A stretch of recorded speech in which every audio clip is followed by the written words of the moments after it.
A gente vive hoje momentos muito difíceis, porque se no passado a comunidade ela protegia a criança, as crianças brincavam na rua, de pegador, de finca, delícia, e era uma delícia, e a população protegia as crianças. Atualmente as crianças não podem ir nem na padaria sozinha, não podem retornar da escola sozinha, porque é um risco. Então essa campanha é um alerta para que todas as pessoas protejam crianças e adolescentes. Porque a gente sabe que a criança, depois de abusada sexualmente, ela fica marcada, são marcas que deixam um registro muito pesado, né? Deixa sequelas, né? A pessoa não acredita mais no amor, nas pessoas, no outro, é muito complexo. Então, a campanha é para prevenção, né? A gente tem, como você colocou aqui, só de abuso sexual foram em 2016 11.560 casos denunciados. De exploração sexual, 3.342 casos. E como você falou, há uma subnotificação, né? E por que surge essa questão do Maio Laranja, né? O Maio Laranja, ele surge lá na Paraíba, né, com algumas pessoas do CRAS, que é o Centro de Referência em Assistência Social, de pensar ações durante o mês inteiro para refletir para convocar a população a dialogar sobre essa questão, né? E aí nós ficamos sabendo dessa ação lá na Paraíba, entrei em contato com o pessoal, também entrei em contato com o vereador, que logo de pronto se dispôs e falou, essa causa é nossa, e eu acho assim, Deus te abençoe por isso, né? Amém. Porque e a gente ainda está articulando para que isso seja lei nacional, porque quando você vê aquele lacinho, né, da campanha do Outubro Rosa, Novembro Azul, o Maio Laranja é buscando a saúde emocional das nossas crianças e adolescentes, né? Tem que entrar mesmo no calendário, né, Tem que entrar no calendário. E no calendário da igreja.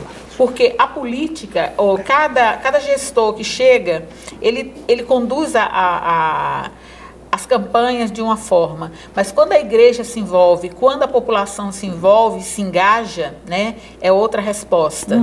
O que é configurado o abuso sexual? Porque muitas vezes as pessoas pensam que o abuso é o estupro ou uma coisa mais grave, mas tudo que for um assédio, digamos assim, né?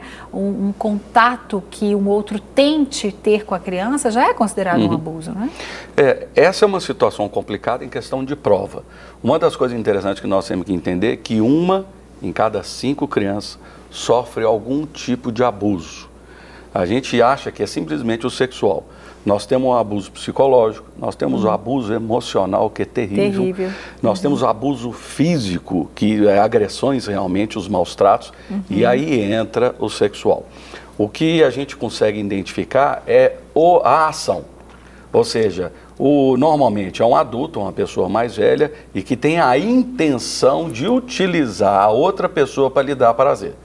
Então isso pode ser qualquer tipo de atitude que ela faça para tentar ter algum tipo de prazer, esse adulto, utilizando uma criança.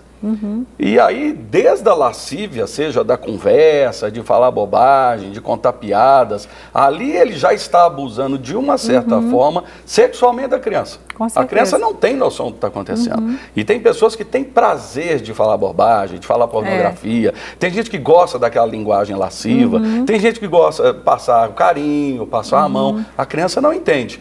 Até realmente chegar no abuso sexual literal. Esse é o pior deles e que realmente assim traz sequelas para a criança o resto da vida. É verdade. Nós vemos hoje casos a cada dia que passa de relacionamentos, tanto de homem como mulher, que carregam o resto da sua vida aquelas sequelas e que acabam repassando para outros. É verdade. Porque normalmente quem já foi abusado acaba abusando de outros. É uma realidade, isso se reproduz. Eu quero até aproveitar de fazer uma pergunta, que eu assisti um pedacinho de um programa muito famoso no Brasil de manhã essa semana, e Aí eles falaram sobre isso rapidamente, não era o assunto, mas aí a apresentadora e outras pessoas falaram assim, a gente tem que tomar cuidado porque a gente tem que respeitar a privacidade da criança. A criança está no quarto, então eu não posso ficar entrando lá, eu não posso... Mas peraí, eu não entendi, eu falei, meu Deus, o que é isso? Uma criança de 7, 8, 9, 12, que seja 13, 15 anos... Você vai desrespeitar a privacidade dela se você for lá saber o que ela está fazendo, com o que ela está vendo, o que ela está assistindo? A questão que a psicologia fala disso, Patrícia? A questão é que às vezes nós deixamos para dar o limite muito tardiamente. Porque quando você acompanha seu filho desde a hora que ele nasce, esse quarto ser um espaço dessa criança, de privacidade dessa criança, mas é um espaço também onde esse pai e essa mãe têm acesso para fazer uma oração, para conversar. Então, assim, o que é essa? É um acompanhamento que esse pai está fazendo, né? Ele vai respeitar a privacidade do filho, sim, mas é importante que esse pai também, essa mãe, acompanhe o que essa criança está vendo, está participando, né? Bom, deixa eu só comentar um fato sobre isso, é curioso. Nós vivemos uma crise de autoridade.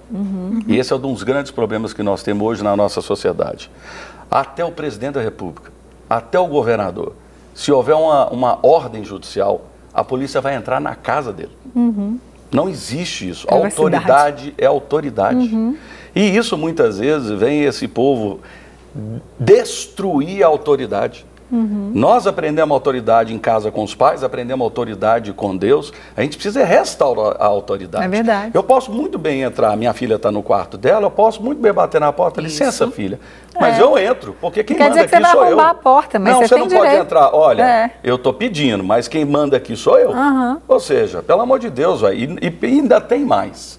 Existe obrigação legal da responsabilidade dos pais sobre os seus filhos. Dependendo da situação, os pais, pela omissão, podem responder pelo abuso que o filho passar.